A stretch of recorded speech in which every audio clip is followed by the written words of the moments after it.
রহমান রহিম আল্লাহ তাআলার নামে। তোমরা কখনো যথার্থ নেকি অর্জন করতে পারবে না যতক্ষণ না তোমরা তোমাদের ভালোবাসার জিনিস আল্লাহর পথে ব্যয় করবে। মূলত তোমরা যা কিছুই ব্যয় করো আল্লাহ তাআলা তা জানেন। আজ তোমাদের জন্য যেসব খাবার হালাল করা হয়েছে তা একসময় বনী ইসরায়েলদের জন্য হালাল ছিল, অবশ্য এমন দু একটা জিনিস বাদে যা তাওরাত নাজিল হওয়ার আগেই ইসরায়েল তার নিজের উপর হারাম করে রেখেছিল। তুমি বলো, সন্দেহ থাকলে যাও, তোমরা গিয়ে তাওরাত নিয়ে এসো এবং তা পড়ে শোনাও। যদি তোমরা তোমাদের দাবির ব্যাপারে সত্যবাদী হও। যারা এর পরেও আল্লাহর উপর মিথ্যা আরোপ করে নিঃসন্দেহে তারা বড় জালিম। তুমি বলো, আল্লাহ তাআলা সত্য কথা বলেছেন, অতএব তোমরা সবাই নিষ্ঠার সাথে ইব্রাহিমের মতাদর্শ অনুসরণ করো। আর ইব্রাহিম কখনো আল্লাহর সাথে অংশীবাদীদের দলে সামিল ছিল না। নিশ্চয়ই গোটা মানব জাতির জন্য সর্বপ্রথম যে ঘরটি বানিয়ে রাখা হয়েছিল তা ছিল বাক্কায় তথা মক্কা নগরীতে। এ ঘরকে কল্যাণ, মঙ্গলময় এবং মানবকুলের দিশারি হিসেবেই বানানো হয়েছিল। এখানে রয়েছে আল্লাহ তাআলার সুস্পষ্ট নিদর্শনসমূহ। আরও রয়েছে সেই স্থান যেখানে ইব্রাহিম দাঁড়িয়েছিল।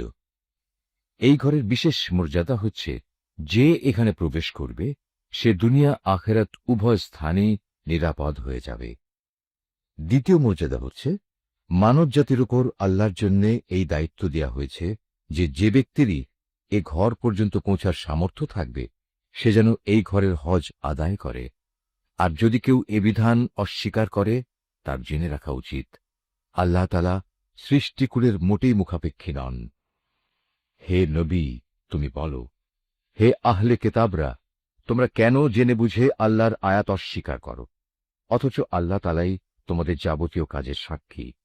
তুমি আরো বলো, হে আহলে কেতাবরা, তোমরা কেন তাদের আল্লাহর পথ থেকে ফেরাতে চেষ্টা করছো যারা ঈমান এনেছে, এবং এভাবেই তোমরা আল্লাহর পথকে বাঁকা করতে চাও, অথচ এই লোকদের সত্যপন্থী হবার ব্যাপারে তোমরাই তো সাক্ষী। আল্লাহ তাআলা তোমাদের এই সব বিদ্রোহমূলক আচরণ সম্পর্কে মোটেই উদাসীন নন। হে মানুষ, তোমরা যারা ঈমান এনেছ, তোমরা যদি এই আহলে কেতাবদের কোন একটি দলের কথা মেনে চলো, তাহলে মনে রেখো এরা ঈমান আনার পরেও ধীরে ধীরে তোমাদের কাফের বানিয়ে দেবে। আর তোমরা কিভাবে কুফরি করবে যখন তোমাদের সামনে বারবার আল্লাহর আয়াতসমূহ তেলাওয়াত করা হচ্ছে? তাছাড়া এই আয়াতের বাহক স্বয়ং আল্লাহর রসূল যখন তোমাদের মাঝে মজুদ রয়েছে। যে ব্যক্তি আল্লাহ ও তার বিধানকে শক্ত করে আঁকড়ে ধরবে সে অবশ্যই সোজা পথে পরিচালিত হবে। হে মানুষ, তোমরা যারা ঈমান এনেছ, আল্লাহকে ভয় করো, ঠিক যতটুকু ভয় তাকে করা উচিত। আল্লাহর কাছে সম্পূর্ণ আত্মসমর্পণকারী না হয়ে তোমরা কখনো মৃত্যুবরণ করো না। তোমরা সবাই মিলে আল্লাহর রশিকে শক্ত করে আঁকড়ে ধরো এবং কখনো পরস্পর বিচ্ছিন্ন হও না। তোমরা তোমাদের উপর আল্লাহর সেই নিয়ামতের কথা স্মরণ করো যখন তোমরা একে অপরের দুশমন ছিলে। অতঃপর আল্লাহ তাআলা তাঁর দ্বীনের বন্ধন দিয়ে তোমাদের একের জন্য অপরের মনে ভালোবাসার সঞ্চার করে দিলেন। অতঃপর যুগ যুগান্তরের শত্রুতা ভুলে তোমরা আল্লাহর অনুগ্রহে একে অপরের ভাই হয়ে গেলে, অথচ তোমরা ছিলে হানাহানির অগ্নিকুণ্ডের প্রান্ত সীমায়। অতঃপর সেখান থেকে আল্লাহ তাআলা তার রহমত দিয়ে তোমাদের উদ্ধার করলেন। আল্লাহ তাআলা এভাবেই তার নিদর্শনসমূহ তোমাদের কাছে স্পষ্ট করে বর্ণনা করেন, যাতে করে তোমরা সঠিক পথের সন্ধান পেতে পারো। তোমাদের মধ্য থেকে এমন একটি দল থাকা উচিত যারা মানুষকে কল্যাণের দিকে ডাকবে, সত্য ও ন্যায়ের আদেশ দেবে, আর অসত্য ও অন্যায় কাজ থেকে তাদের বিরত রাখবে। অতঃপর যারা এই দলে সামিল হবে সত্যিকার অর্থে তারাই সাফল্যমণ্ডিত হবে। তোমরা কখনো তাদের মতো হয়ো না যাদের কাছে আল্লাহর পক্ষ থেকে সুস্পষ্ট নিদর্শন আসার পরেও তারা বিভিন্ন দলে উপদলে বিভক্ত হয়ে পড়েছে এবং নিজেদের মধ্যে নানা ধরনের মতানৈক্য সৃষ্টি করেছে। তাদের জন্য কঠোর শাস্তি রয়েছে। সে কিয়ামতের দিন নিজেদের নেক আমল দেখে কিছু সংখ্যক চেহারা শুভ্র সমুজ্জ্বল হয়ে যাবে, আবার কিছু সংখ্যক মানুষের চেহারা ব্যর্থতার নথিপত্র দেখার পর কালো ও বিশ্রী হয়ে পড়বে। সুতরাং যাদের মুখ সেদিন কালো হয়ে যাবে, জাহান্নামের প্রহরীরা তাদের জিজ্ঞেস করবে, ঈমানের নিয়ামত পাওয়ার পরও কি তোমরা কুফরির পথ অবলম্বন করেছিলে? অতঃপর তোমরা নিজেদের কুফরির প্রতিফল হিসেবে এ আযাব উপভোগ করতে থাকো। আর যাদের চেহারা আলোকোজ্জ্বল হবে তারা সেদিন আল্লাহ তাআলার অফুরন্ত দয়ার আশ্রয়ে থাকবে, তারা সেখানে থাকবে চিরদিন। এর সবকিছুই হচ্ছে আল্লাহর নিদর্শন। যথাযথভাবে আমি সেগুলো তোমাকে পড়ে শোনাচ্ছি, কেননা আল্লাহ তাআলা তার আয়াতসমূহ গোপন রেখে এবং পরে সেজন্য শাস্তির বিধান করে সৃষ্টিকুলের উপর কোনো জুলুম করতে চান না। মূলত আসমানসমূহ ও জমিনে যা কিছু আছে সবই আল্লাহর জন্যে। সব কিছুকে একদিন আল্লাহর দিকে ফিরিয়ে দেয়া হবে। তোমরাই হচ্ছ দুনিয়ার সর্বোত্তম জাতি। সমগ্র মানব জাতির কল্যাণের জন্যই তোমাদের উত্থান। তোমাদের দায়িত্ব হচ্ছে তোমরা দুনিয়ার মানুষদের সৎ কাজের আদেশ দেবে এবং অসৎ কাজ থেকে বিরত রাখবে। আর তোমরা নিজেরাও আল্লাহর উপর পুরোপুরি ঈমান আনবে। আহলে কিতাবরা যদি সত্যি সত্যি ঈমান আনত তাহলে এটা তাদের জন্য কতই না ভালো হতো। তাদের মধ্যে কিছু কিছু ঈমানদার ব্যক্তিও রয়েছে, তবে তাদের অধিকাংশই হচ্ছে সত্যত্যাগী লোক। সামান্য কিছু দুঃখ কষ্ট দেয়া ছাড়া তারা তোমাদের কখনো কোনো ক্ষতি করতে পারবে না। তারা যদি কোনো সময় তোমাদের সাথে সম্মুখ সমরে লিপ্ত হয় তাহলে তারা পৃষ্ঠ প্রদর্শন করবে, অতঃপর তাদের কোনো রকম সাহায্য করা হবে না। যেখানেই এদের পাওয়া যাবে সেখানেই এদের অপমানিত ও লাঞ্ছিত করে রাখা হবে। তবে আল্লাহ তাআলার নিজের প্রতিশ্রুতি ও মানুষের প্রতিশ্রুতির মাধ্যমে কিছুটা নিরাপত্তা পাওয়া গেলে সেটা ভিন্ন। এরা আল্লাহর ক্রোধ ও গজবের পাত্র হয়েছে। এদের ওপর দারিদ্র্য ও লাঞ্ছনা চাপিয়ে দেওয়া হয়েছে। এর কারণ ছিল এরা আল্লাহ তাআলা ও তাঁর বিধানকে অস্বীকার করেছে। আল্লাহর নবীদের এরা অন্যায়ভাবে হত্যা করেছে। মূলত এ হচ্ছে তাদের বিদ্রোহ ও সীমা লঙ্ঘনের ফল। তারা আহলে কিতাবরা আবার সবাই একরকম নয়।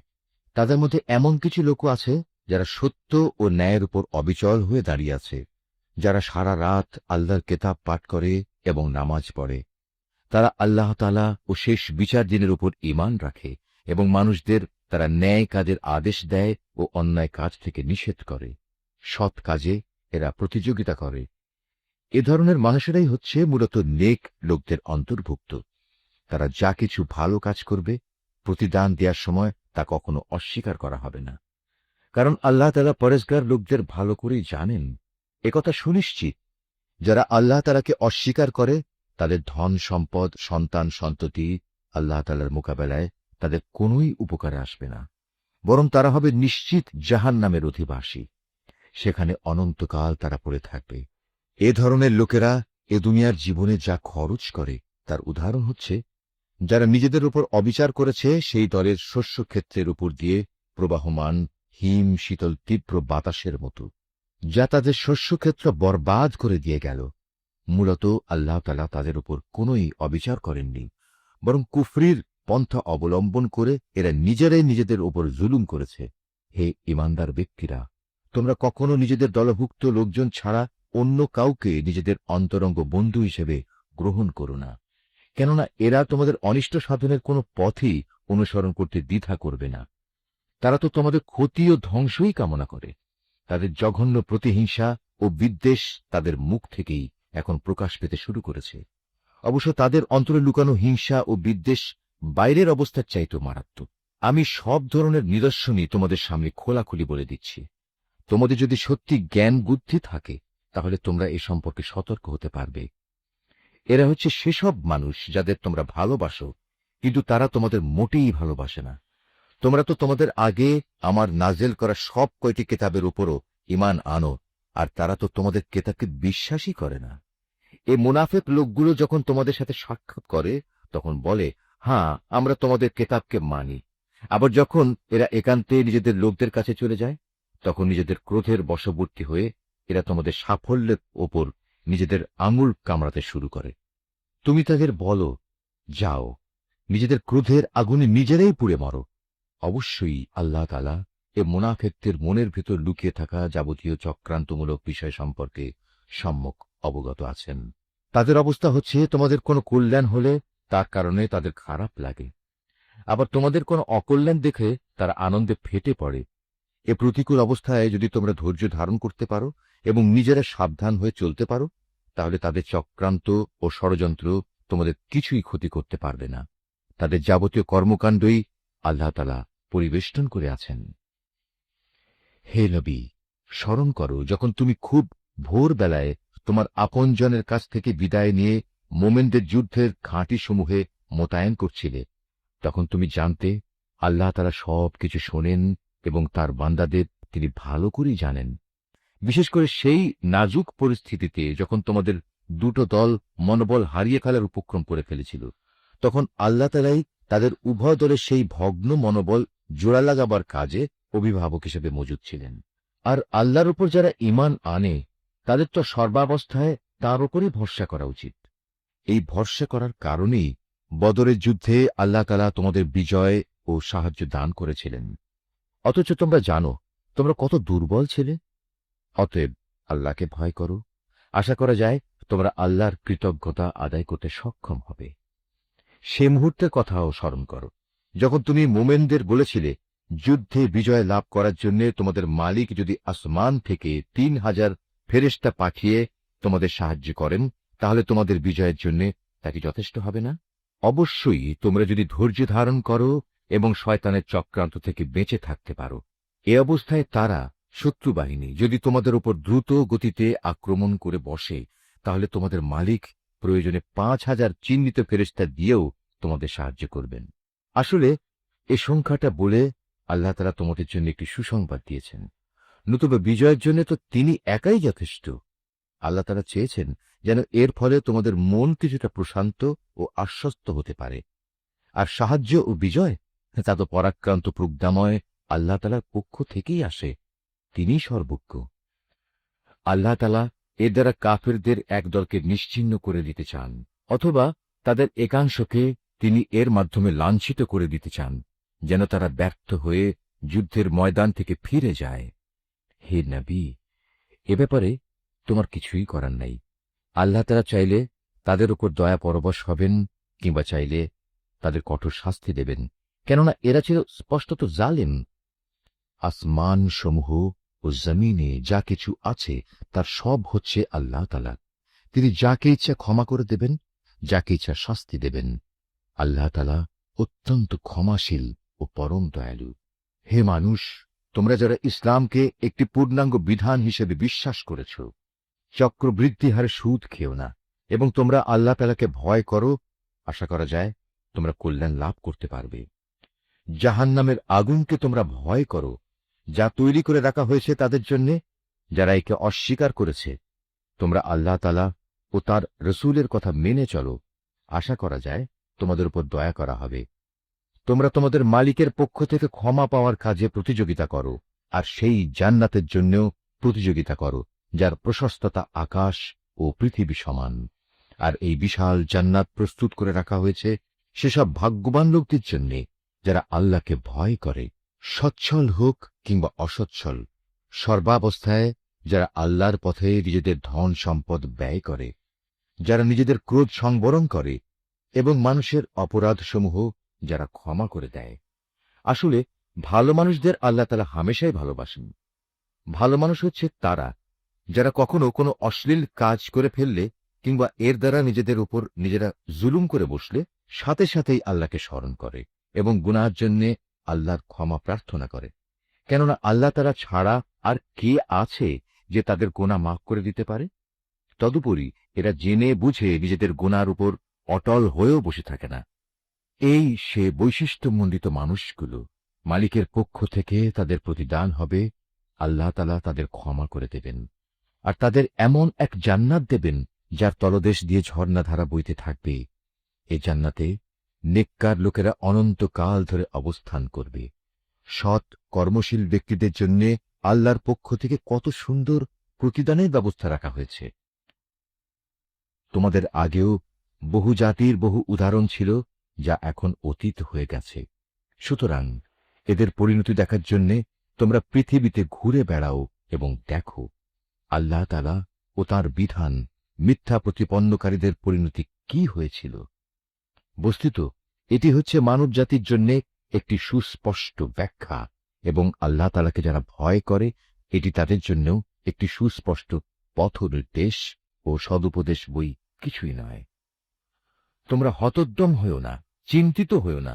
তোমরা যদি সত্যিকার অর্থে ঈমানদার হও তাহলে তোমরাই বিজয়ী হবে। তোমাদের উপর যদি কোনো সাময়িক আঘাত আসে, এতে মনক্ষুণ্ণ হবার কি আছে? এ ধরনের আঘাত তো তাদের উপরও এসেছে।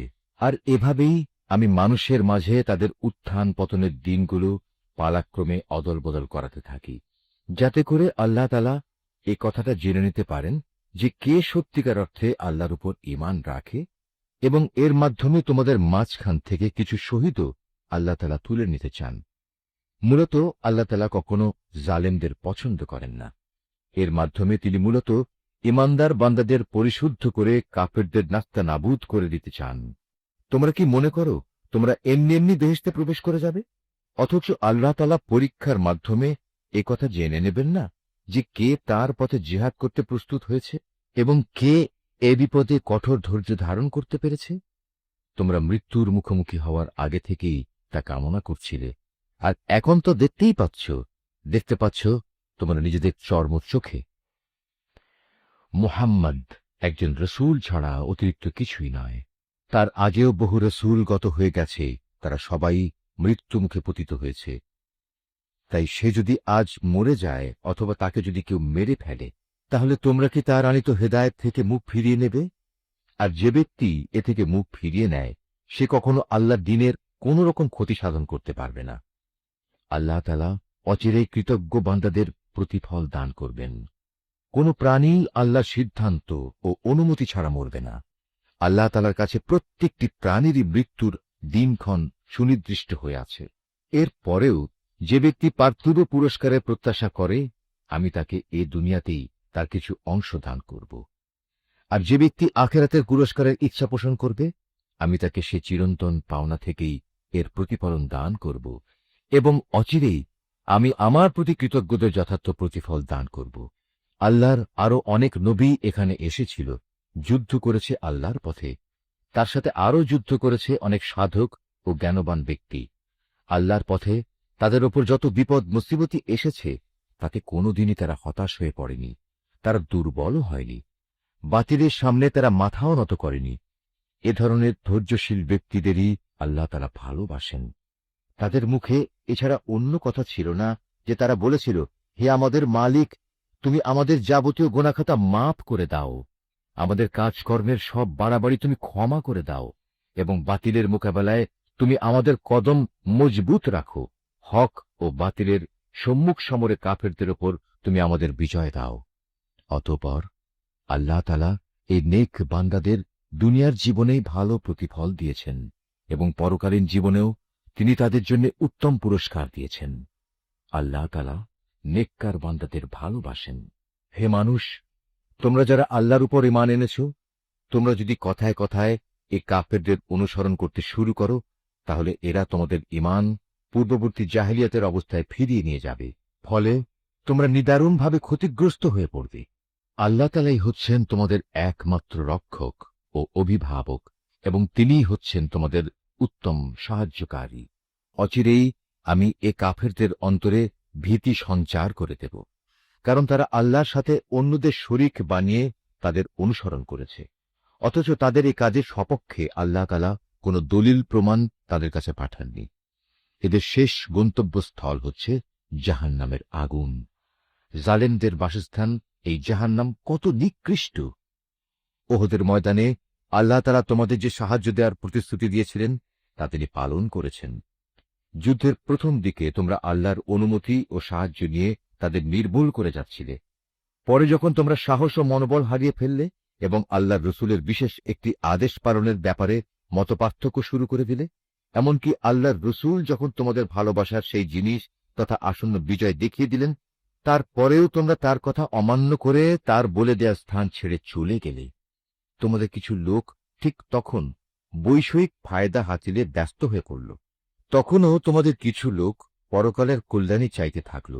অতঃপর আল্লাহ তাআলা এর দ্বারা তোমাদের ঈমানের পরীক্ষা নিতে চাইলেন এবং তা থেকে তোমাদের অন্যদিকে ফিরিয়ে দিলেন। অতঃপর আল্লাহ তাআলা তোমাদের মাফ করে দিলেন। আল্লাহ তাআলা হামেশাই ঈমানদারদের উপর দয়াবান। উহুদের সম্মুখ সমরে বিপর্যয় দেখে তোমরা যখন ময়দান ছেড়ে পাহাড়ের উপরের দিকে উঠে যাচ্ছিলে এবং তোমরা তোমাদের কোন লোকের প্রতি লক্ষ্য রাখছিলে না, অথচ আল্লাহর রসূল তোমাদের তখনও পেছন থেকে ডাকছিল, কিন্তু তোমরা শুনলে না। তাই আল্লাহ তাআলা তোমাদের দুঃখের পর দুঃখ দিলেন, যেন তোমাদের কাছ থেকে যা হারিয়ে গেছে এবং যা কিছু বিপদ তোমাদের উপর পতিত হয়েছে, এর কোনোটার ব্যাপারে তোমরা উদ্বিগ্ন ও মর্মাহত না হও। আল্লাহ তাআলা তোমাদের সব ধরনের কর্মকাণ্ড সম্পর্কেই ওয়াকিবহাল রয়েছেন। এরপর আল্লাহ তাআলা তোমাদের উপর এমন সন্তোষজনক পরিস্থিতি নাজেল করে দিলেন, এর ফলে তোমাদের একদল লোক তন্দ্রাচ্ছন্ন হয়ে পড়ে, আর একদল লোক যাদের নিজেরাই নিজেদের উদ্বিগ্ন করে রেখেছিল, তারা তাদের জাহেলি যুগের ধারণা অনুযায়ী আল্লাহ তাআলা সম্পর্কে অন্যায় ধারণা করতে থাকে।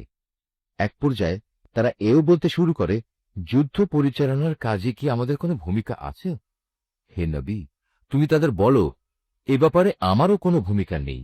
ক্ষমতা ও কর্তৃত্বের সবটুকু আল্লাহর হাতে। এই দলের লোকেরা তাদের মনের ভেতর সেসব কথাবার্তা গোপন করে রেখেছে, তা তোমার সামনে খোলাখুলি প্রকাশ করে না। তারা বলে, এ কাজে যদি আমাদের কোনো ভূমিকা থাকত, তাহলে আজ আমরা এখানে নিহত হতাম না। তুমি তাদের বলে দাও, যদি আজ তোমরা সবাই ঘরের ভেতরেও থাকতে, তবু নিহত হওয়া যাদের অবধারিত ছিল, তারা তাদের মরণের বিছানার দিকে বের হয়ে আসত। আর এভাবেই তোমাদের মনের ভেতর লুকিয়ে রাখা বিষয়সমূহের ব্যাপারে আল্লাহ তাআলা তোমাদের পরীক্ষা করেন, এবং এই ঘটনার মাঝ দিয়ে তিনি তোমাদের অন্তরে যা কিছু আছে তাও পরিশুদ্ধ করে দেন। তোমাদের মনের কথা সম্পর্কে আল্লাহ তাআলা সম্যক ওয়াকিবহাল রয়েছেন। দুটি বাহিনী যেদিন সম্মুখ সমরে একে অপরের মুখোমুখি হয়েছিল, সেদিন যারা ময়দান থেকে পালিয়ে গিয়েছিল, তাদের একাংশের অর্জিত কাজের জন্য শয়তানি তাদের পদস্খলন ঘটিয়ে দিয়েছিল। অতঃপর তারা অনুতপ্ত হলে আল্লাহ তাআলা তাদের ক্ষমা করে দিলেন। আল্লাহ তাআলা অত্যন্ত ক্ষমাশীল ও পরম ধৈর্যশীল। হে ঈমানদার ব্যক্তিরা, তোমরা কাফেরদের মতো হও না। তাদের অবস্থা ছিল এমন, এ কাফেরদের কোনো ভাই বন্ধু যখন বিদেশ বিভুঁয়ে মারা যেত কিংবা কোনো যুদ্ধে লিপ্ত হতো, তখন এরা তাদের সম্পর্কে বলতো, এরা যদি বাইরে না গিয়ে আমাদের কাছে থাকত, তাহলে এরা কিছুতেই মরত না এবং এরা নিহতও হতো না। এভাবেই এ মানসিকতাকে আল্লাহ তাআলা তাদের মনের আক্ষেপে পরিণত করে দেন। আসলে আল্লাহই মানুষের জীবন দেন, আল্লাহই মানুষের মৃত্যু ঘটান, এবং তোমরা এ দুনিয়ায় যা করে যাচ্ছ, আল্লাহ তাআলা তার সব কিছুই দেখেন। তোমরা যদি আল্লাহর পথে নিহত হও অথবা সে পথে থেকেই তোমরা মৃত্যুবরণ করো, তাহলে আল্লাহর পক্ষ থেকে যে রহমত ও ক্ষমা লাভ করবে, তা হবে কাফেরদের সঞ্চিত অর্থ সামগ্রীর চাইতে অনেক বেশি উত্তম। আল্লাহর পথে যদি তোমরা জীবন বিলিয়ে দাও অথবা তাঁরই পথে তোমাদের মৃত্যু হয়, তাহলেই তোমাদের কি করার থাকবে? কারণ তোমাদের তো একদিন আল্লাহ তাআলার সমীপে এমনি একত্রিত করা হবে। এটা আল্লাহর এক অসীম দয়া যে তুমি এদের সাথে ছিলে কোমল প্রকৃতির মানুষ। এর বিপরীত যদি তুমি নিষ্ঠুর ও পাষাণ হৃদয়ের মানুষ হতে, তাহলে এসব লোক তোমার আশপাশ থেকে সরে যেত। অতএব তুমি এদের অপরাধসমূহ মাফ করে দাও, এদের জন্য আল্লাহর কাছে ক্ষমা প্রার্থনা করো এবং কাজকর্মের ব্যাপারে এদের সাথে পরামর্শ করো। অতঃপর সে পরামর্শের ভিত্তিতে সংকল্প একবার যখন নিয়ে নেবে, তখন তার সফলতার জন্য আল্লাহর উপর ভরসা করো। আল্লাহ তাআলা তার উপর নির্ভরশীল মানুষদের ভালোবাসেন। যদি আল্লাহ তাআলা তোমাদের সাহায্য করেন, তাহলে কোনো শক্তি তোমাদের পরাজিত করতে পারবে না। আর তিনি যদি তোমাদের পরিত্যাগ করেন, তাহলে এখানে এমন কোন শক্তি আছে যে অতঃপর তোমাদের কোন রকম সাহায্য করতে পারে? কাজেই আল্লাহর উপর যারা ঈমান আনে, তাদের আল্লাহর উপরই ভরসা করা উচিত। কোন নবীর পক্ষে কোন বস্তুর খেয়ানত করা সম্ভবই নয়। হ্যাঁ, মানুষের মধ্যে কেউ যদি কিছু খেয়ানত করে, তাহলে কিয়ামতের দিন সে ব্যক্তিকে তার খেয়ানতের সে বস্তু সহ আল্লাহর দরবারে হাজির হতে হবে। অতঃপর প্রত্যেককেই তার অর্জিত ভালো মন্দের পাওনা সঠিকভাবে আদায় করে দেয়া হবে। সেদিন তাদের কারো ওপর অবিচার করা হবে না। যে ব্যক্তি আল্লাহর সন্তুষ্টির পথ অনুসরণ করে, তার সাথে কিভাবে সে ব্যক্তির তুলনা করা যায়? যে আল্লাহর বিরোধী পথে চলে শুধু তার ক্রোধই অর্জন করেছে, তার এমন ব্যক্তির জন্য জাহান্নামের আগুন হবে একমাত্র বাসস্থান, আর তা হবে সত্যিই একটি নিকৃষ্ট আশ্রয়স্থল। এরা নিজ নিজ আমল অনুযায়ী আল্লাহর কাছে বিভিন্ন স্তরে বিভক্ত হবে। আল্লাহ তাআলা এদের সব ধরনের কার্যকলাপের উপর সজাগ দৃষ্টি রাখেন। আল্লাহ তাআলা অবশ্যই তাঁর ঈমানদার বান্দাদের উপর এই অনুগ্রহ করেছেন যে তিনি তাদের মাঝ থেকে একজন ব্যক্তিকে রসূল করে পাঠিয়েছেন, যে তাদের কাছে আল্লাহর কেতাবের আয়াতসমূহ পড়ে শোনায় এবং সে অনুযায়ী সে তাদের জীবনকে পরিশুদ্ধ করে। সর্বোপরি সে নবী তাদের আল্লাহর কেতাব ও তাঁর গ্রন্থলব্ধ জ্ঞান বিজ্ঞান শিক্ষা দেয়। অথচ এরা সবাই ইতিপূর্বে স্পষ্ট ভ্রান্তিতে নিমজ্জিত ছিল। যখনই তোমাদের উপর ওহদ যুদ্ধের বিপদ নেমে এলো, তখনই তোমরা বলতে শুরু করলে, পরাজয়ের এ বিপদ কিভাবে এলো, কার দোষে এলো? অথচ বদরের যুদ্ধে এর চাইতে দ্বিগুণ পরাজয়ের বিপদ তো তোমরাই তাদের ঘটিয়েছিলে। হে নবী, তুমি বলো, এটা এসেছে তোমাদের নিজেদের কারণেই। আল্লাহ তাআলা সর্ববিষয়ের উপর অসীম ক্ষমতায় ক্ষমতাবান। ওহদের ময়দানে দুদলের সম্মুখ লড়াইয়ের দিনে যে সাময়িক বিপর্যয় তোমাদের উপর এসেছিল, তা এসেছে আল্লাহর ইচ্ছায়। এ বিপর্যয় দিয়ে আল্লাহ তাআলা একথাটা জেনে নিতে চান, কারা তার উপর সঠিক অর্থে ঈমান এনেছে। এর মাধ্যমে তাদের পরিচয় তিনি জেনে নেবেন। যারা এই চরম মুহূর্তে মুনাফিকি করেছে, এ মুনাফিকদের যখন বলা হয়েছিল যে সবাই একসাথে আল্লাহর পথে লড়াই করো, অথবা কমপক্ষে নিজেদের শহরের প্রতিরক্ষাটুকু তোমরা করো, তখনও তারা বলল, যদি আমরা জানতাম আজ সত্যি সত্যি যুদ্ধ হবে, তাহলে অবশ্যই আমরা তোমাদের অনুসরণ করতাম। এ সময় তারা ঈমানের চাইতে কুফরিরই বেশি কাছাকাছি অবস্থান করছিল। এরা মুখে এমন সব কথা বলে যা তাদের অন্তরে নেই, আর এরা যা কিছু গোপন করে আল্লাহ তাআলা তা সম্যক অবগত আছেন। এরা হচ্ছে সেসব মুনাফিক যারা যুদ্ধে শরিক না হয়ে ঘরে বসে থাকত এবং ভাইদের সম্পর্কে বলল, তারা যদি তাদের মতো ঘরে বসে থাকত এবং তাদের কথা শুনত, তাহলে তারা আজ এভাবে মারা পড়ত না। হে নবী, তুমি এ মুনাফিকদের বলো, যদি তোমরা সত্যবাদী হও তাহলে তোমাদের থেকে মৃত্যু সরিয়ে দাও। যারা আল্লাহর পথে নিহত হয়েছে তাদের তোমরা কোনো অবস্থাতেই মৃত বলো না। তারা তো জীবিত, তাদের মালিকের পক্ষ থেকে জীবিত লোকদের মতোই তাদের রিজিক দেয়া হচ্ছে। আল্লাহ তাআলা নিজ অনুগ্রহ দিয়ে তাদের যা কিছু দান করেছেন তাতেই তারা পরিতৃপ্ত। এবং যারা এখনো তাদের পেছনে রয়ে গেছে, যারা এখনো তাদের সাথে মিলিত হতে পারেনি, তাদের ব্যাপারেও এরা খুশি, কেননা এমন ধরনের লোকদের জন্য এখানে কোনো ভয় নেই এবং তারা সেদিন উৎকণ্ঠিতও হবে না।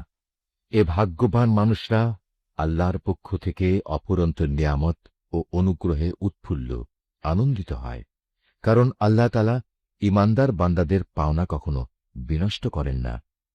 ওহুদের এত বড় আঘাত আসার পরেও যারা আবার আল্লাহ তাআলা ও তার রসূলের ডাকে সাড়া দিয়েছে এবং তাদের মধ্যে আরো যারা নেক কাজ করেছে, সর্বোপরি সর্বদা যারা আল্লাহকে ভয় করে চলেছে, এদের সবার জন্য রয়েছে মহাপুরস্কার।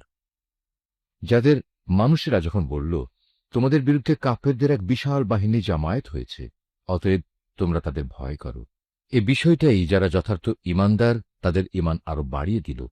তারা বলল, আল্লাহ তাআলাই আমাদের জন্য যথেষ্ট এবং তিনিই হলেন উত্তম কর্মবিধায়ক। অতঃপর আল্লাহর নিয়ামত ও অনুগ্রহ নিয়ে এরা এমনভাবে ফিরে এলো যে কোনো প্রকার অনিদের স্পর্শ করতে পারল না। এরা আল্লাহর সন্তুষ্টির পথই অনুসরণ করল। বস্তুত আল্লাহ তাআলা মহা অনুগ্রহশীল। এই হচ্ছে তোমাদের প্ররোচনা দানকারী শয়তান। তারা শত্রুপক্ষের অতিরঞ্জিত শক্তির কথা বলে তাদের আপনজনদের ভয় দেখাচ্ছিল। তোমরা কোনো অবস্থায় তাদের এ হুমকিকে ভয় করবে না, বরং আমাকেই ভয় করো যদি তোমরা সত্যিকার অর্থে ঈমানদার হও। হে নবী, যারা দ্রুত গতিতে কুফরির পথে এগিয়ে যাচ্ছে, তাদের কর্মকাণ্ড যেন তোমাকে চিন্তান্বিত না করে। তারা কখনো আল্লাহর বিন্দুমাত্র কোনো ক্ষতি সাধন করতে পারবে না। মূলত আল্লাহ তাআলা এদের জন্য পরকালে পুরস্কারের কোনো অংশই রাখতে চান না। তাদের জন্য অবশ্যই কঠিন আযাব রয়েছে। যারা ঈমানের বদলে কুফরি খরিদ করে নিয়েছে, তারা আল্লাহর কোনোই ক্ষতি করতে পারবে না। এদের জন্য মর্মান্তিক শাস্তির বিধান রয়েছে। কাফিররা যেন এটা কখনো মনে করে না যে আমি যে তাদের ঢিল দিয়ে রেখেছি এটা তাদের জন্য কল্যাণকর হবে। আসলে আমি তো তাদের অবকাশ দিচ্ছি যেন তারা তাদের গুনায় বোঝা আরো বাড়িয়ে নিতে পারে। আর তোমাদের মধ্যে তাদের জন্য প্রস্তুত রয়েছে লাঞ্ছনাদায়ক আযাব। আল্লাহ তাআলা কখনো তার ঈমানদার বান্দাদের তোমরা বর্তমানে যে ভালো মন্দে মিশানো অবস্থার উপর আছো এর উপর ছেড়ে দিতে চান না, যতক্ষণ না তিনি সৎ লোকদের অসৎ লোকদের থেকে আলাদা করে দেবেন। একইভাবে এটা আল্লাহ তাআলার কাজ নয় যে তিনি তোমাদের অদৃশ্য জগতের খোঁজ খবরের উপর কিছু অবহিত করবেন। তবে আল্লাহ তাআলা তার রসুলদের মাঝ থেকে যাকে চান তাকে বিশেষ কোনো কাজের জন্য বাছাই করে নেন। অতঃপর তোমরা আল্লাহ তাআলা ও তার রসুলদের উপর বিশ্বাস স্থাপন করো। তোমরা যদি আল্লাহর উপর যথাযথভাবে ঈমান আনো এবং নিজেরা সাবধান হয়ে চলতে পারো, তাহলে তোমাদের জন্য মহাপুরস্কার রয়েছে। আল্লাহ তাআলা নিজের অনুগ্রহ দিয়ে তাদের যে প্রাচুর্য দিয়েছেন, যারা তা আল্লাহর পথে ব্যয় করতে কার্পণ্য করে, তারা যেন কখনো এটা মনে না করে এটা তাদের জন্য কোনো কল্যাণকর কিছু হবে না। আসলে এই কৃপণতা তাদের জন্য খুবই অকল্যাণকর। কার্পণ্য করে তারা যা জমা করেছে, অচিরেই কিয়ামতের দিন তা দিয়ে তাদের গলায় বেড়ি পরিয়ে দেয়া হবে। আসমান সমূহ ও জমিনের উত্তরাধিকার তো আল্লাহ তাআলার, আর তোমাদের প্রতিটি কার্যকলাপ সম্পর্কে আল্লাহ তাআলা বিশেষভাবে অবগত রয়েছেন। আল্লাহ তাআলা সেই ইহুদি লোকদের কথা ভালো করেই শুনেছেন, যখন তারা বিদ্রূপ করে বলেছিল, হ্যাঁ, আল্লাহ তাআলা অবশ্যই গরিব আর আমরা হচ্ছি ধনী। তারা যা কিছু বলে তা আমি তাদের হিসেবের খাতায় লিখে রাখব। আমি আরও লিখে রাখব অন্যায়ভাবে তাদের নবীদের হত্যা করার বিষয়টিও। সেদিন আমি তাদের বলবো, এবার এই জাহান্নামের স্বাদ উপভোগ করো। এ আযাব হচ্ছে তোমাদের নিজেদেরই হাতের কামাই, যা তোমরা আগেই এখানে পাঠিয়েছ। আল্লাহ তাআলা কখনো তার নিজ বান্দাদের প্রতি অবিচারক নন। যারা বলে, স্বয়ং আল্লাহ তাআলাই তো আমাদের আদেশ দিয়েছেন যেন আমরা কোনো রসুলের উপর ঈমান না আনি, যতক্ষণ না সে আমাদের জন্য এমন একটা কোরবানি এনে হাজির করবে যা গায়েব থেকে এক আগুন এসে খেয়ে ফেলবে। হে মুহাম্মদ, তুমি তাদের বলো, হ্যাঁ, আমার আগেও তোমাদের কাছে বহু নবী রসুল এসেছে, তারা সবাই উজ্জ্বল নিদর্শন নিয়েই এসেছিল। তোমরা আজ যে কথা বলছ তা সহও তো তারা এসেছিল। তা সত্ত্বেও তোমরা তাদের হত্যা করলে কেন? আজ যদি তোমরা এতই সত্যবাদী হও, তাহলে কেন এসব আচরণ করলে? হে মুহাম্মদ, এরা যদি তোমাকে অস্বীকার করে তাহলে এ নিয়ে তুমি উদ্বিগ্ন হও না, কারণ তোমার আগেও এমন বহু নবী রসুল নবুয়তের সুস্পষ্ট দলিল প্রমাণ ও আল্লাহর কাছ থেকে নাজিল করা হেদায়েতের দীপ্তিমান গ্রন্থমালা নিয়ে এসেছিল। তাদেরও এমনিভাবেই অস্বীকার করা হয়েছিল। প্রত্যেক প্রাণীকেই মরণের স্বাদ ভোগ করতে হবে। অতঃপর তোমাদের জীবনভর কামায়ের প্রতিফল কিয়ামতের দিন আদায় করে দেয়া হবে। যাকে জাহান্নামের আগুন থেকে বাঁচিয়ে দেয়া হবে এবং জান্নাতে প্রবেশ করানো হবে, সেই হবে সফল ব্যক্তি। মনে রেখো, এই যে পার্থিব জীবন, তা বাহ্যিক ছলনার মাল সামানা ছাড়া আর কিছুই নয়। হে ঈমানদার ব্যক্তিরা, নিশ্চয়ই জানমালের ক্ষতি সাধনের মাধ্যমে তোমাদের পরীক্ষা নেওয়া হবে। এই পরীক্ষা দিতে গিয়ে তোমরা অবশ্যই তোমাদের পূর্ববর্তী সম্প্রদায়, যাদের কাছে আল্লাহর কিতাব নাজিল হয়েছিল এবং যারা আল্লাহর সাথে অন্যদের শরিক করেছে, তাদের উভয়ের কাছ থেকে অনেক কষ্টদায়ক কথাবার্তা শুনবে। এ অবস্থায় তোমরা যদি কঠোর ধৈর্য ধারণ করো এবং আল্লাহকে ভয় করে চলো, তাহলে তা হবে অত্যন্ত বড় ধরনের এক সাহসিকতার ব্যাপার। যখন আল্লাহ তাআলা এই কিতাবধারী ব্যক্তিদের কাছ থেকে প্রতিশ্রুতি গ্রহণ করেছিলেন, তিনি তাদের বলেছিলেন, তোমরা একে মানুষদের কাছে বর্ণনা করবে এবং একে তোমরা গোপন করবে না। কিন্তু তারা এর প্রতিশ্রুতি নিজেদের পেছনে ফেলে রাখল এবং অত্যন্ত অল্প মূল্যে তা বিক্রি করে দিল। বড়ই নিকৃষ্ট ছিল যেভাবে তারা সে বেচাকেনার কাজটি করল। এমন সব লোকদের ব্যাপারে তুমি কখনো ভেবো না, যারা নিজেরা যা করে তাতে আনন্দ প্রকাশ করে, আবার নিজেরা যা কখনো করেনি তার জন্য প্রশংসিত হতে ভালোবাসে। তুমি কখনো ভেবো না যে এরা বুঝি আল্লাহর আযাব থেকে অব্যাহতি পেয়ে গেছে। মূলত এদের জন্য আল্লাহর পক্ষ থেকে যন্ত্রণাদায়ক শাস্তির ব্যবস্থা নির্ধারণ করে রাখা হয়েছে। আসমান সমূহ ও জমিনের সার্বভৌমত্ব এককভাবে আল্লাহর জন্যে। আল্লাহ তাআলাই সবকিছুর উপর পূর্ণ ক্ষমতাবান। নিঃসন্দেহে আসমান সমূহ ও জমিনের নিখুঁত সৃষ্টি এবং দিবারাত্রির আবর্তনের মধ্যে জ্ঞানবান লোকদের জন্য প্রচুর নিদর্শন রয়েছে। এই জ্ঞানবান লোক হচ্ছে তারা, যারা দাঁড়িয়ে, বসে এবং শুয়ে সর্বাবস্থায় আল্লাহ তাআলাকে স্মরণ করে এবং আসমান সমূহ ও জমিনের এই সৃষ্টির নৈপুণ্য সম্পর্কে চিন্তা গবেষণা করে এবং স্বতঃস্ফূর্তভাবে তারা বলে ওঠে, হে আমাদের মালিক, সৃষ্টি জগতের কোনো কিছুই তুমি অযথা বানিয়ে রাখোনি, তোমার সত্তা অনেক পবিত্র। অতএব তুমি আমাদের জাহান্নামের কঠিন আযাব থেকে নিষ্কৃতি দাও। হে আমাদের মালিক, যাকেই তুমি জাহান্নামের আগুনে প্রবেশ করাবে, অবশ্যই তাকে তুমি অপমানিত করবে, আর সেই অপমানের দিনে জালেমদের জন্য কোন রকম সাহায্যকারী থাকবে না। হে আমাদের মালিক, আমরা শুনতে পেয়েছি একজন আহ্বানকারী মানুষদের ঈমানের দিকে ডাকছে। সে বলছিল, হে মানুষেরা, তোমরা তোমাদের মালিক আল্লাহর উপর ঈমান আনো।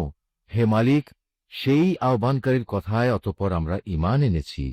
হে আমাদের মালিক, তুমি আমাদের অপরাধসমূহ ক্ষমা করে দাও। হিসাবের খাতা থেকে আমাদের দোষ ত্রুটি ও গুনাহসমূহ মুছবে দাও। সর্বশেষে তোমার নেক লোকদের সাথে তুমি আমাদের মৃত্যু দাও। হে আমাদের মালিক, তুমি তোমার নবী রসুলদের মাধ্যমে যেসব পুরস্কারের প্রতিশ্রুতি দিয়েছ তা আমাদের পূর্ণ করে দাও, এবং কিয়ামতের শেষ বিচারের দিন তুমি আমাদের অপমানিত করো না। নিশ্চয়ই তুমি কখনো ওয়াদার বরখেলাপ করো না। অতএব তাদের মালিক এই বলে তাদের আহ্বানে সাড়া দিলেন যে, আমি নরনারী নির্বিশেষে তোমাদের কোনো কাজ কখনো বিনষ্ট করব না। আমি সবার কাজের বিনিময় দেব, এবং তোমরা তো একে অপরেরই অংশ। অতএব তোমাদের মাঝে যারা নিজেদের ভিটে মাটি ছেড়ে হিজরত করেছে এবং যারা নিজেদের জন্মভূমি থেকে বিতাড়িত হয়েছে, আমারই পথে যারা নির্যাতিত হয়েছে, সর্বোপরি যারা আমার জন্য লড়াই করেছে এবং আমারই জন্য জীবন দিয়েছে, আমি তাদের গুনাহসমূহ মাফ করে দেব। অবশ্যই আমি এদের এমন জান্নাতে প্রবেশ করাবো যার তলদেশ দিয়ে ঝর্ণাধারা বইতে থাকবে। এ হচ্ছে তাদের জন্য আল্লাহ তাআলার পক্ষ থেকে পুরস্কার, আর আল্লাহ তাআলার কাছে তো রয়েছে উত্তম পুরস্কার। হে মুহাম্মদ, জনপদসমূহে যারা আল্লাহ তাআলাকে অস্বীকার করেছে তাদের দাম্ভিক পদচারণা যেন কোনোভাবেই তোমাকে বিভ্রান্ত করতে না পারে, কেননা এসব কিছু হচ্ছে সামান্য কয়দিনের সামগ্রী মাত্র।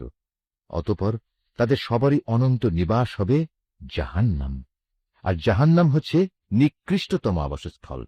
তবে যারা নিজেদের মালিককে ভয় করে চলে তাদের জন্য নির্দিষ্ট হয়ে আছে সুরম্য উদ্যানমালা, যার নিচ দিয়ে প্রবাহিত হবে ঝর্ণাধারা। সেখানে তারা অনাদিকাল থাকবে। এ হবে আল্লাহ তাআলার পক্ষ থেকে তাদের জন্য আতিথেয়তা। আর আল্লাহ তাআলার কাছে যা পুরস্কার সংরক্ষিত আছে তা অবশ্যই নেককার লোকদের জন্য অতি উত্তম জিনিস। ইতপূর্বে আমি যাদের কাছে কিতাব পাঠিয়েছি সেসব কিতাবধারী লোকদের মাঝে এমন লোক অবশ্যই আছে যারা আল্লাহকে বিশ্বাস করে। তোমাদের এই কিতাবের উপর তারা যেমনি বিশ্বাস করে তেমনি তারা বিশ্বাস করে তাদের উপর প্রেরিত কিতাবের উপরও। এরা আল্লাহর জন্য ভীত সন্ত্রস্ত ও বিনয়ী বান্দা। এরা আল্লাহর আয়াতকে স্বার্থের বিনিময়ে সামান্য মূল্যে বিক্রি করে না। এরাই হচ্ছে সেসব ব্যক্তি যাদের জন্য তাদের মালিকের কাছ থেকে অগাধ পুরস্কার রয়েছে। নিঃসন্দেহে আল্লাহ তাআলা হচ্ছেন দ্রুত হিসাব সম্পন্নকারী। হে মোমেনরা, তোমরা ধৈর্য ধারণ করো, এ কাজে একে অপরের সাথে প্রতিযোগিতা করো, শত্রুর মোকাবেলায় সদা সুদৃঢ় থেকো, একমাত্র আল্লাহকেই ভয় করো। এভাবেই আশা করা যায় তোমরা সফল কাম হতে পারবে। সূরা আন-নিসা। রহমান রহিম আল্লাহ তাআলার নামে। তোমরা তোমাদের মালিককে ভয় করো, যিনি তোমাদের একটিমাত্র ব্যক্তি সত্তা থেকে সৃষ্টি করেছেন। অতঃপর তিনি তা থেকে তার জুড়ি পয়দা করেছেন। এরপর তিনি তাদের এই আদি জুড়ি থেকে বহু সংখ্যক নরনারী দুনিয়ায় চারিদিকে ছড়িয়ে দিয়েছেন। হে মানুষ, তোমরা ভয় করো আল্লাহ তাআলাকে, যার পবিত্র নামে তোমরা একে অপরের কাছে অধিকার ও পাওনা দাবি করো, এবং সৃষ্টিতত্ত্বের উৎস গর্ভধারিণী মাকে সম্মান করো। অবশ্যই আল্লাহ তাআলা তোমাদের উপর তীক্ষ্ণ দৃষ্টি রেখে চলেছেন। এতিমদের ধন সম্পদ তাদের কাছে দিয়ে দাও। তাদের ভালো জিনিসের সাথে নিজেদের খারাপ জিনিসের বদল করো না। তাদের সম্পদসমূহ কখনো নিজেদের মালের সাথে মিলিয়ে হজম করে নিও না। এটা আসলেই একটা জঘন্য পাপ। আর যদি তোমাদের এই আশঙ্কা থাকে যে তোমরা এতিম মহিলাদের মাঝে ন্যায় বিচার করতে পারবে না, তাহলে সাধারণ নারীদের মাঝ থেকে তোমাদের যাদের ভালো লাগে তাদের 2 জন, 3 জন কিংবা 4 জনকে বিয়ে করে নাও। কিন্তু যদি তোমাদের এই ভয় হয় যে তোমরা একের অধিক হলে তাদের মাঝে ইনসাফ করতে পারবে না, তাহলে তোমাদের জন্য একজনই যথেষ্ট, কিংবা যে তোমাদের অধিকারভুক্ত তাদেরই যথেষ্ট মনে করে নাও। মনে রেখো, যৌনতার সীমা লঙ্ঘন থেকে বেঁচে থাকার জন্য এটাই হচ্ছে উত্তম ও সহজতর পন্থা। নারীদের তাদের মোহরানার অঙ্ক একান্ত খুশি মনে তাদের মালিকানায় দিয়ে দাও। অতঃপর তারা যদি নিজেদের মনের খুশিতে এর কিছু অংশ তোমাদের ছেড়ে দেয়, তাহলে তোমরা তা খুশি মনে ভোগ করতে পারো। আল্লাহ তাআলা তোমাদের যে সম্পদকে দুনিয়ায় তোমাদের প্রতিষ্ঠা লাভের উপকরণ হিসেবে বানিয়ে দিয়েছেন, তা এই নির্বোধ লোকেদের হাতে ছেড়ে দিও না। অবশ্যই এ থেকে তাদের খাওয়ার ব্যবস্থা করবে, তাদের পোশাক সরবরাহ করবে, সর্বোপরি তাদের সাথে ভালো কথা বলবে। এতিমদের প্রতি লক্ষ্য রাখতে হবে যতক্ষণ না তারা বিয়ের বয়স পর্যন্ত পৌঁছে। অতঃপর যদি তোমরা তাদের মধ্যে সম্পদ পরিচালনার যোগ্যতা অনুভব করতে পারো, তাহলে তাদের ধন সম্পদ তাদের হাতে তুলে দেবে। তাদের এই ধন সম্পদ তাদের বড় হবার আগেই তাড়াহুড়ো করে হজম করে ফেলো না। এতিমদের পৃষ্ঠপোষক যদি সম্পদশালী হয়, তাহলে সে যেন এই বাড়াবাড়ি থেকে বেঁচে থাকে। তবে হ্যাঁ, যদি সে পৃষ্ঠপোষক গরিব হয়, তাহলে সমাজের প্রচলিত নিয়ম অনুযায়ী সে যেন তা থেকে নিজের পারিশ্রমিক গ্রহণ করে। যখন তোমরা তাদের ধন সম্পদ তাদের ফিরিয়ে দেবে, তখন তাদের উপর সাক্ষী রেখো, যদিও হিসাব গ্রহণের জন্য আল্লাহ তাআলাই যথেষ্ট। তাদের পিতামাতা ও আত্মীয় স্বজনদের রেখে যাওয়া ধন সম্পদে পুরুষদের যেমন নির্দিষ্ট অংশ রয়েছে, একইভাবে নারীদের জন্য সে সম্পদে নির্দিষ্ট অংশ রয়েছে, যা তাদের পিতামাতা ও আত্মীয় স্বজনরা রেখে গেছে।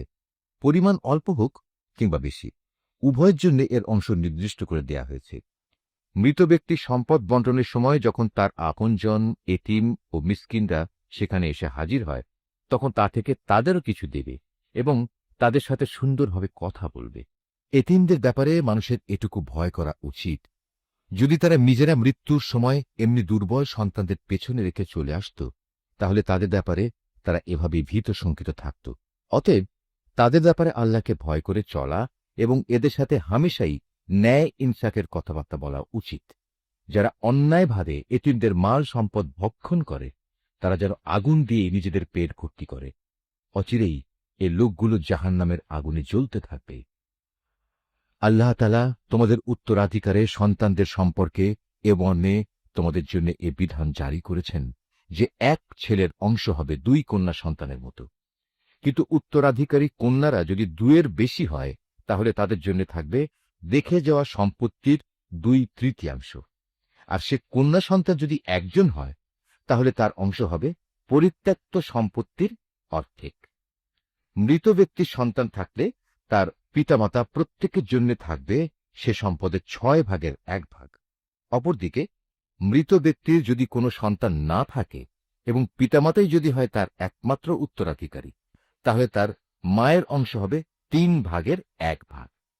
যদি মৃত ব্যক্তির কোনো ভাই বোন বেঁচে থাকে, তাহলে তার মায়ের অংশ হবে 6/1।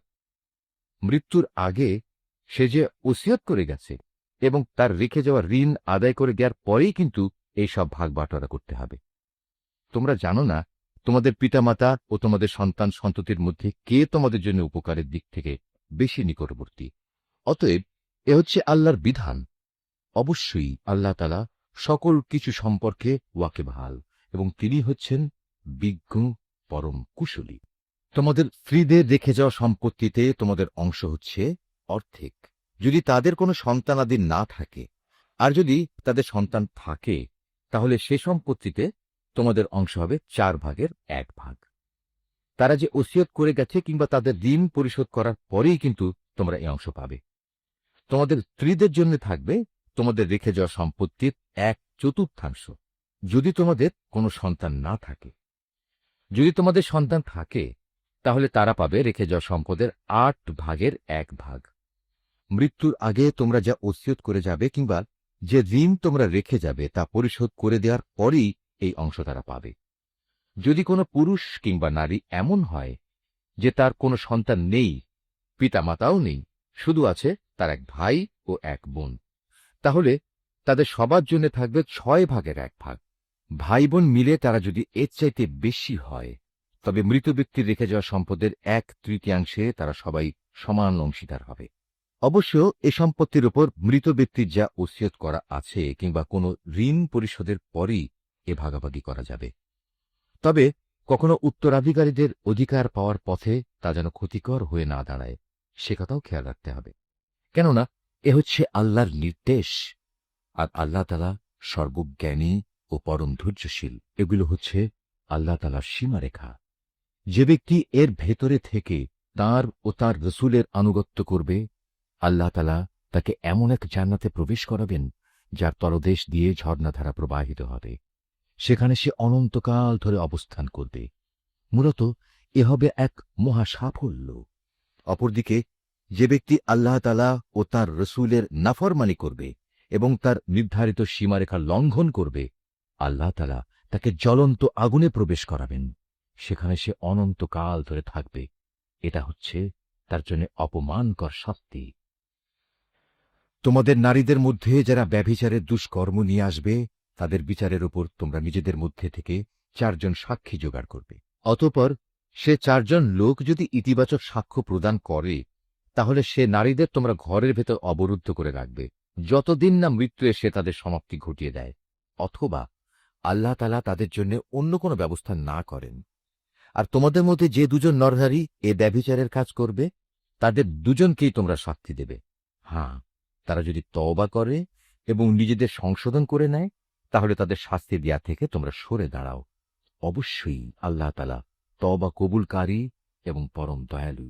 আল্লাহ তাআলার উপর শুধু তাদের তওবাই কবুলযোগ্য হবে যারা ভুলবশত গুনাহের কাজ করে, অতঃপর জানামাত্রই তারা দ্রুত তা থেকে ফিরে আসে। মূলত এরাই হচ্ছে সেসব লোক যাদের উপর আল্লাহ তাআলা দয়া পরবশ হন, আর আল্লাহ তাআলাই হচ্ছেন সর্ববিষয়ে জ্ঞানী, কুশলী। আর তাদের জন্য তওবা করার কোনো অবকাশ নেই যারা আজীবন শুধু গুনাহের কাজই করে।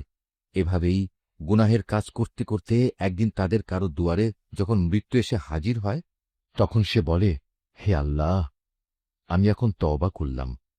আসলে তাদের জন্য কোনো তওবা নয় যারা কাফের অবস্থায় ইহলীলা সাঙ্গ করল। এরা হচ্ছে সেসব লোক যাদের জন্য আমি কঠিন যন্ত্রণাদায়ক আযাবের ব্যবস্থা করে রেখেছি। হে মানুষ, তোমরা যারা ঈমান এনেছ, তোমাদের জন্য কখনো জোর করে বিধবা নারীদের উত্তরাধিকারের পণ্য বানানো বৈধ নয়। বিয়ের সময় মোহর হিসেবে যা তোমরা তাদের দিয়েছ, তার কোনো অংশ তাদের কাছ থেকে নিয়ে নেওয়ার জন্য তোমরা তাদের অযথা আটক করে রেখো না, যতক্ষণ পর্যন্ত তারা প্রকাশ্য কোনো ব্যভিচারের কাজে লিপ্ত না হয়। তাদের সাথে সৎভাবে জীবন যাপন করো। এমনকি তোমরা যদি তাদের পছন্দ নাও করো, এমনও তো হতে পারে যা কিছু তোমরা পছন্দ করো না, তার মধ্যেই আল্লাহ তাআলা তোমাদের জন্য অফুরন্ত কল্যাণ নিহিত রেখে দিয়েছেন। আর যদি তোমরা এক স্ত্রীকে আরেকজন স্ত্রী দ্বারা বদল করার সংকল্প করেই নাও, তাহলে মোহর হিসেবে বিপুল পরিমাণ সোনাদানা দিলেও তার কোনো অংশ তোমরা তার কাছ থেকে ফেরত নিও না। তোমরা কি তাদের উপর মিথ্যা অপবাদ দিয়ে ও সুস্পষ্ট পাপাচার করে তা ফেরত নিতে চাচ্ছ? তোমরা মোহরানার সে অংশটুকু ফেরত নেবেই বা কি করে? অথচ বিভিন্নভাবে তোমরা তো একে অপরের স্বাদ গ্রহণ করেছ। তাছাড়া এর মাধ্যমে তারা তোমাদের কাছ থেকে বিয়ে বন্ধনের পাকাপাকি একটা প্রতিশ্রুতিও আদায় করে নিয়েছিল, যা তোমরা ভেঙে দিয়েছ। নারীদের মধ্যে থেকে যাদের তোমাদের পিতা পিতামহরা বিয়ে করেছে, তাদের তোমরা কখনো বিয়ে করো না। হ্যাঁ, এ নির্দেশ আসার আগে যা হয়ে গেছে তা তো হয়েই গেছে। এটি আসলেই ছিল এক অশ্লীল নির্লজ্জ কাজ এবং খুবই ঘৃণ্য ও নিকৃষ্ট আচরণ। বিয়ের জন্য তোমাদের উপর হারাম করে দেয়া হয়েছে তোমাদের মা, তোমাদের মেয়ে, তোমাদের বোন, তোমাদের ফুপু, তোমাদের খালা, ভাইদের মেয়ে, বোনদের মেয়ে। আরও হারাম করা হয়েছে সেসব মা যারা তোমাদের বুকের দুধ খাইয়েছে, তোমাদের দুধ খাওয়া সাথী বোন, তোমাদের স্ত্রীদের মা, তোমাদের স্ত্রীদের মাঝে যাদের সাথে তোমরা সহবাস করেছ, তাদের আগের স্বামীর ঔরসজাত মেয়েরা যারা তোমাদের অভিভাবকত্বে রয়েছে। অবশ্য যদি তাদের সাথে তোমাদের শুধু বিয়ে হয়ে থাকে, কিন্তু তোমরা কখনো তাদের সাথে সহবাস করনি, তাহলে তাদের আগের স্বামীর মেয়েদের বিয়ে করায় তোমাদের জন্য কোনো দোষ নেই। তোমাদের জন্য তোমাদের নিজেদের ঔরসজাত ছেলেদের স্ত্রীদের হারাম করা হয়েছে। উপরন্তু বিয়ের জন্য তোমাদের উপর 2 বোনকে একত্র করাও হারাম করা হয়েছে। তবে যা কিছু এর আগে সংঘটিত হয়ে গেছে তা তো হয়েই গেছে। সে ব্যাপারে অবশ্যই আল্লাহ তাআলা বড়ই ক্ষমাশীল ও একান্ত দয়াবান। নিশ্চয়ই আল্লাহ যা বলেছেন সত্য বলেছেন।